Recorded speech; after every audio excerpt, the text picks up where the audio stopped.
There are a lot of amazing animals in Africa. And people usually think about lions and elephants and giraffes, but we're going to talk about hippos today.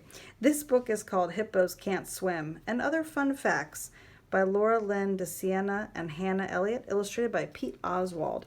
And this book has lots of fun facts about a lot of animals, but I'm just going to read you about the hippos here. Hey there! Did you know that hippos are the third largest living land mammals? They come right after elephants and white rhinos. So elephant's the biggest land animal, then rhino, and then hippo. Did you know that a hippo's nose, ears, and eyes are all on top of its head? That way a hippo can still breathe, hear, and see while the rest of it is underwater. Okay, maybe you knew all that. But did you know that hippos can't swim? That's right, their bodies are too dense to float. Instead, hippos walk underwater along the riverbed or use their feet to push off it in order to move. Oh, so I've seen a lot of pictures of hippos in water, so I thought they could swim. So we're going to make a drawing today. And I have a little how-to sheet that you'll be able to see, and also this piece of artwork. Now this artwork was made by cutting and gluing the different pieces together. So I'm going to show you how you can do that as well. But first we will start with the drawing of our hippo. Now I'm going to use a Sharpie so that you can see it really well, but of course I recommend using a pencil so you can erase. So we're going to start with the nose shape. That's where I'm going to start, is that big kind of rounded nose shape. So here, if you want to do the whole body one like it's swimming, or you could do it really big and fill up the whole page and maybe change it up a little bit. So I'm going to do this one. I'm going to start with almost like a rounded rectangle. And when I get down here, I'm going to go up just a little bit and come back down. Pretty simple. The mouth goes down, over, and up. And then the nostrils, like what letter is that? A C. C and a circle. Backwards C and a circle. Now for the head, it goes right along the edges here, comes up and down. You could just do it one quick line like that, but I'm going to go up, go in a little bit, over, down, and a little bit like that. Now the eyes that they did here are one way. Of course, you could add your eyes any which way you want. I'll do them like in the drawing, but you can draw them however you want. I'm going to go up and curve around, kind of looks like a J upside down, and then I put a circle right here. And now they left a white dot for the highlight. I'm going to do the same thing here. Reach up, and I'm going to fill that in with a circle. Leave my little white dot. Make that a little bit bigger to match the other one. There we go. Now they've added some eyelashes. You could do the same if you want.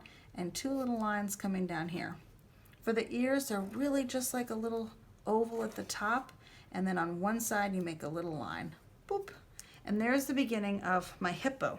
Now, I'm going to go here and start drawing the body coming down. Whoa, big shape. I have really filled in the paper, haven't I?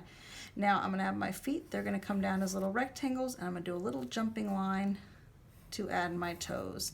And if you want to have the legs behind it, you can go down and over, and they look like they are behind the other legs.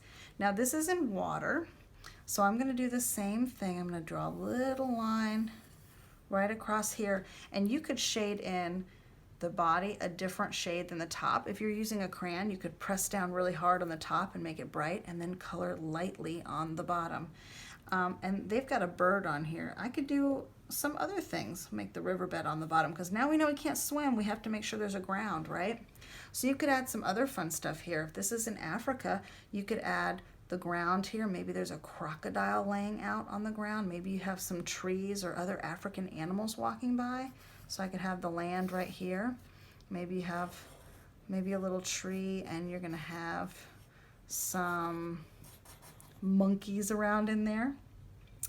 And look at the bird is really acting like he's a little island. I think I will add a little bird. I'm going to do a little loop, little head, little beak, tails up, and then some nice legs. Doot, there he is. Oh, and a little wing.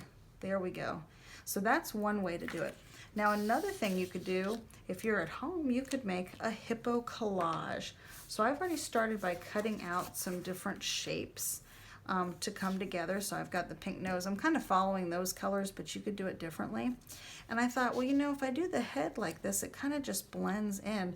So I went through and found in a magazine a paper that had some kind of purpley pink paper that I thought would be really cool for this. So I'm actually going to cut out the head shape, and I'm going to go here, and I always draw it first. And that way if I mess up, I can do it again, or I can kind of change it before I cut it out. And maybe down here I'm going to cut out a little center. Now normally I wouldn't put a drawing right in the middle, but I'm doing this based on color. So I'm going to cut my little pieces out here, taking big, slow bites. See how these colors look on my hippo.